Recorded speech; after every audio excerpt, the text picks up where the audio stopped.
জয়গুরু।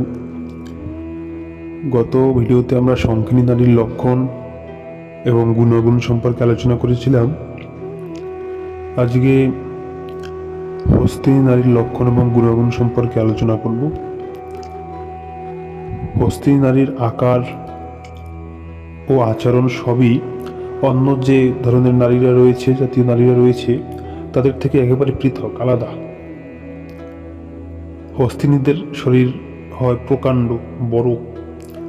অনেক সময় তারা ভীষণভাবে স্থূলাঙ্গী হয়, অর্থাৎ খুবই মোটা হয়ে থাকে। অনেক সময় তাদের অঙ্গে সবসময় যেন মদ গন্ধ প্রবাহিত হতে থাকে, একটা মদ, অ্যালকোহল জাতীয় গন্ধ প্রবাহিত হতে থাকে। এই নারী নিজের আচার ভ্রষ্ট হয়ে সবসময় কদাচারে প্রবৃত্ত হয়।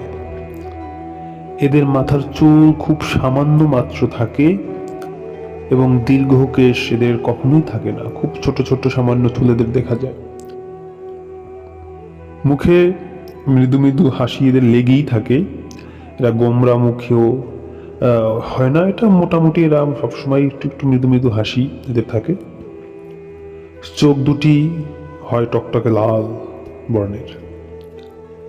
সেই চোখে এরা সবসময় চারদিকে তাকিয়ে দেখে, কোনো নির্দিষ্ট দিকে এরা তাকায় না। সবসময় রাস্তাঘাটে হাঁটার সময় লক্ষ্য করবেন এরা চারদিকে শুধু তাকাচ্ছে, একদিক থেকে অন্যদিকে এরা ঘুরে ঘুরে তাকায়।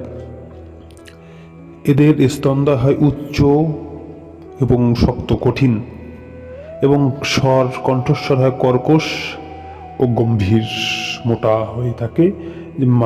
মেয়েদের যেমন চিকন, খুব মধুর কণ্ঠ হয়, এদেরটা একটু কর্কশ হয় এবং কাউকে ভালো কথা বলতে গেলেও সেটা খারাপ হয়ে যায়, খারাপভাবে বলে, এবং গম্ভীর হয়, মোটা হয়। এরা সামান্য সুন্দরী হয়, কিন্তু দেখতে একটু বয়স্কা, মানে প্রবীণা মতো এদের দেখা যায়। অর্থাৎ প্রকৃত বয়সের থেকে এদের বয়স অনেকটা বেশি এমন মনে হয়। হস্তিনী নারী সর্বদা মদন আসক্ত থাকে এবং মদন বশে নির্লজ্জের মতো এরা আচরণ করে। এদের হিতাহিত জ্ঞান থাকে না কাম প্রবৃত্তির জন্য। অনেক সময় পুরুষের সংস্পর্শে এদের সর্বাঙ্গ রোমাঞ্চিত হয়ে ওঠে এবং মন আনন্দে রসে পূর্ণ হয়। এই জাতীয় নারী দিবারাত্রি শৃঙ্গারে মনোনিবেশ করে এবং এরা কোনো পুরুষকে দেখলেই তাদের সাথে শৃঙ্গার করছে এমন একটা ভাবনা চিন্তা সব সময় এদের মনে নিয়োজিত রাখে। নিজের পতির প্রতি রতি কামনা ছাড়া অন্য পুরুষের প্রতিও এটা দেখা যায়, এবং নিজের প্রতি রতি কামনা এদের একটু কম থাকে। প্রয়োজন হলে নিজের প্রতি ছাড়াও অন্য পুরুষের সাথে এরা সম্মিলন হতে এরা খুব ভালোবাসে। এদের পাপ প্রবণতা অত্যন্ত বেশি। এই জাতীয় নারী কাম এবং স্বার্থের জন্য যে কোনো পাপ কাজ করতে এদের বিন্দুমাত্র ইতস্ত হয় না। এরা সবসময় নিজের স্বার্থের বেশি ভাব নিয়ে চলাফেরা করে। যে সমস্ত নারীরা স্বার্থের জন্য পাওয়ারায় এবং বিপদগামিনী হয় বা ব্যভিচারিণী হয়, তাদের মধ্যে বেশিরভাগই হস্তিনী জাতীয় নারী এবং কিছুটা শঙ্খিনী জাতীয় নারীও রয়েছে। এই জন্য আগের ভিডিওগুলো দেখে নেবেন, নারীদের হস্তিনী নারী সহ শঙ্খিনী নারী, পদ্মিনী নারী, এদের যে লক্ষণগুলো সেটা মিলিয়ে দেবেন। ধর্ম, কর্ম বা দেবদিস গুরুজনে ভক্তি এদের মোটেই থাকে না। এ বিষয়ে তাদেরকে উপদেশ দিলেও এরা অবহেলা করে এবং তা উপেক্ষা করে, শুনেও এরা শুনে না। এরা কাউকেই শ্রদ্ধা ভক্তি করে না, হয়তোবা সামাজিক কোনো কারণ যদিও বা করে থাকে, কিন্তু মন থেকে এরা কাউকেই শ্রদ্ধা ভক্তি এবং ভালোবাসেন। উত্তম প্রকৃতির পুরুষের সঙ্গে তাদের প্রকৃতির বিরুদ্ধ।